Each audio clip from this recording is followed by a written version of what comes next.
Hello friends, welcome back to my channel. I hope कि आप सभी बहुत अच्छे होंगे। आज हम इस वीडियो में आर के एग्ज़ाम की फुल स्ट्रैटेजी के बारे में चर्चा करेंगे, इसके सिलेबस के बारे में चर्चा करेंगे। क्योंकि पिछले वीडियो में मैंने आर पे वीडियो बनाया था कि इस वैकेंसी से आप की जॉब कहाँ लगती है, कैसे लगती है, उसका प्रमोशन, सैलरी कितनी होती है, सारी चीज़ें। बट मैंने उसमें आपको बताया था कि मैं इसके सिलेबस के बारे में आपसे बाद में डिस्कस करूँगी, क्योंकि उसके लिए वीडियो बड़ी हो जाती है। ठीक है, तो मैं आप सभी को पता है कि यूपीपीएससी आर के एग्ज़ाम का फॉर्म फर्स्ट वीक अक्टूबर से शुरू हो जाएगा, है ना। तो फॉर्म आप सभी को पता ही है, क्योंकि ये नोटिफिकेशन आ चुका है कुछ दिन पहले ही। तो इसके एग्ज़ाम के लिए बोला जा रहा है कि 19 दिसंबर को इसके एग्ज़ाम संभावित डेट है, एग्जैक्ट नहीं है, संभावित डेट है 19 दिसंबर। तो उसी के अकॉर्डिंग आपको तैयारी करनी है 3-4 महीने की, और कैसे करनी है, कौन सी बुक पढ़नी है, आज मैं इसी के बारे में डिस्कस करूँगी।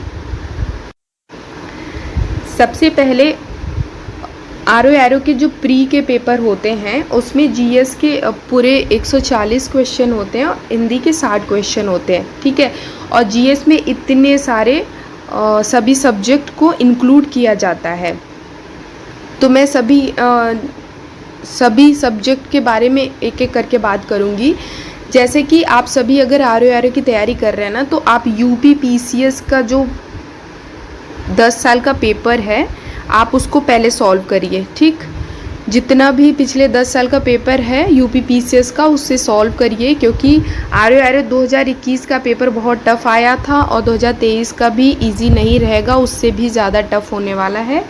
इसीलिए आप यूपीपीसीएस का 10 साल का पेपर अच्छे से उसे रिवाइज़ करिए, उसे कई बार पढ़िए, इतना पढ़ लीजिए कि आपको रट जाए, मतलब क्वेश्चन ही रट जाए आप। ठीक है, क्योंकि उससे आपको बहुत क्वेश्चन आने वाले हैं, प्रीवियस ईयर से क्वेश्चन आते ही हैं। तो कम से कम आप इतना क्लियर रखिए कि आपका कुछ नंबर पहले से ही आपका ऑलरेडी आपके पास हो जाए। ठीक, और उसके बाद अगर यूपीपीसीएस जो भी बुक्स है, मैं आपको बताऊंगी कि घटना चक्र या यूथ पब्लिकेशन की बहुत अच्छी बुक है, आप उसे प्रेफर कर सकते हैं। नहीं तो दृष्टि की तरफ से भी यूपीपीसीएस के 10 साल के पेपर को उठा के आप देख सकते हैं।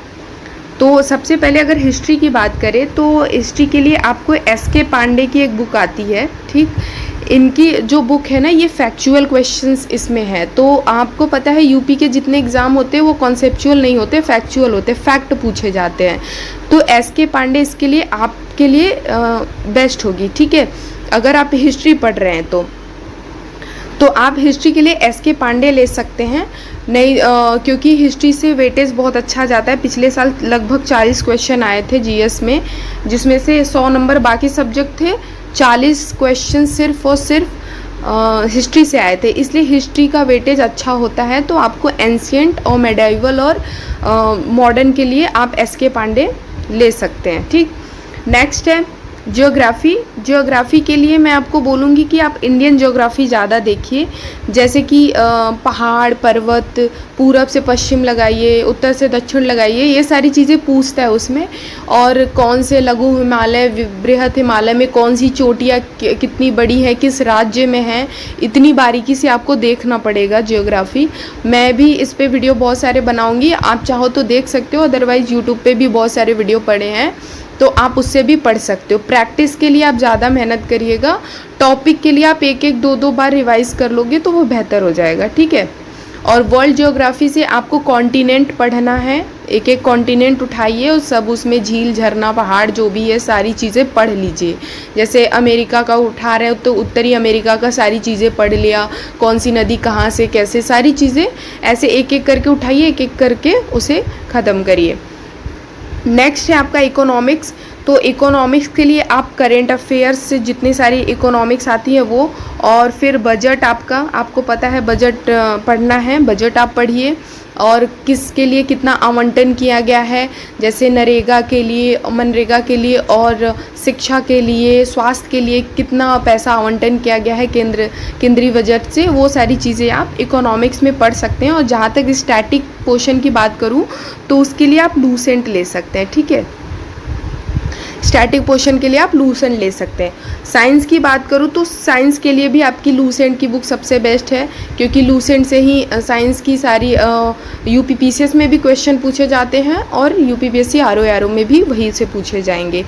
अगर पॉलिटी की बात करूँ तो लक्ष्मीकांत बेस्ट है पॉलिटी में, लेकिन क्योंकि बहुत मोटी बुक होती है तो सब लोग कवर नहीं कर पाते, तो मैं बोलूँगी कि आपको आर्टिकल पढ़ना है तो आप कहीं से भी पढ़ लीजिए, घटना चक्र से भी पढ़ लीजिए, लेकिन अगर आप संसद के बारे में थोड़ा डीपली पढ़ लीजिएगा, वो आपको लक्ष्मीकांत में अच्छे से एक्सप्लेन्ड है, तो आप उसे पढ़ सकते हैं, ठीक है। और रही बात कंप्यूटर की, तो कंप्यूटर में आपको जनरेशन देखना है, ठीक है, जनरेशन पढ़िए और फुल फॉर्म्स आपको बहुत सारी देख लेनी है, क्योंकि 8-9 क्वेश्चन आते हैं कंप्यूटर से, तो वो आप उसे कवर कर लीजिए।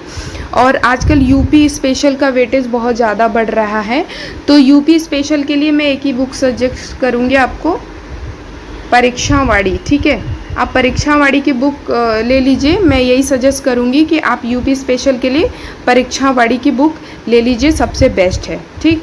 एनवायरनमेंट एंड इकोलॉजी के लिए आप कोई भी जैसे कि आप वीडियो से भी कवर कर सकते हैं, और बाकी आप किसी भी बुक से छोटी मोटी आती हैं पतली बुक्स, वो आप उससे कवर कर सकते हैं, बहुत ज़्यादा नहीं पूछा जाता। इन्वायरमेंट में वही सारी चीज़ें कि ये अधिनियम कब आया था, वन जीव संरक्षण अधिनियम, और बाकी सारी अधिनियम, छोटी मोटी पत्रिकाएं भी आती हैं ना, तो उससे भी आप उसे कवर कर सकते हैं। अदरवाइज़ यूट्यूब पे भी वीडियो पड़े हैं, आप उससे भी कवर कर सकते हैं। मैं भी इसे कवर करवाऊंगी और मैं इसके सभी वीडियोस अपडेट करूंगी, चाहे वो हिस्ट्री के हो चाहे ज्योग्राफी के हो, ठीक है। अगर आपको सही लगेगा तो आप भी उसे भी देख सकते हैं, ठीक। नेक्स्ट है कि आपको हिंदी के 60 क्वेश्चन आते हैं, तो वो कहाँ से कवर करने हैं। हिंदी के लिए आदित्य पब्लिकेशन की एक बुक आती है, जिसमें ना प्रैक्टिस के लिए क्वेश्चन बहुत ज़्यादा दिए हैं प्रीवियस ईयर, जैसे यूपी पीसीएस का, आरओ का, जितने भी यूपी में एग्ज़ाम होते हैं सब हिंदी का आदित्य पब्लिकेशन में कवर किया गया है। अगर आप उससे भी देख सकते हैं, अगर उससे नहीं हो पा रहा है तो आप पृथ्वीनाथ पांडे की भी बुक ले सकते हैं, वो भी बुक बहुत अच्छी है, उसमें आपको सारे कॉन्सेप्ट दे रखे हैं और प्रैक्टिस सेट भी एग्जाम्पल के तौर पे बहुत सारी चीज़ें दे रखी हैं। तो आप पृथ्वीनाथ पांडे या आदित्य पब्लिकेशन जो आपको सही लगता हो आप उसे परचेज़ कर सकते हैं, ठीक है। सो फ्रेंड्स, ये रही प्रीलिम्स एग्ज़ाम के लिए स्ट्रैटेजी। और मेंस के लिए क्योंकि उसमें निबंध पूछे जाते हैं, पत्र लेखन आता है, तो वो आप हिंदी के बुक से कवर करते रहिएगा। और निबंध जो कि निबंध का टॉपिक आप करंट से भी उठा सकते हैं, और तो उससे आप डेली प्रैक्टिस करते रहिए। एक एक निबंध नहीं कर सकते हैं तो आप फिर भी 2-3 दिन के गैप में आप उसे प्रैक्टिस कर सकते हैं, बट उसको रेगुलर बना के रखिए, कंसिस्टेंसी ज़रूरी है, तभी एग्ज़ाम निकलता है, ठीक है। तो ये रही प्री और मेंस की स्ट्रैटेजी। अगर आपको वीडियो पसंद आई होगी तो वीडियो को लाइक करें, चैनल पे नए हैं तो चैनल को सब्सक्राइब करें और जम के पढ़ाई करिए, क्योंकि पेपर अब टफ आता है, ठीक है। Thank you so much.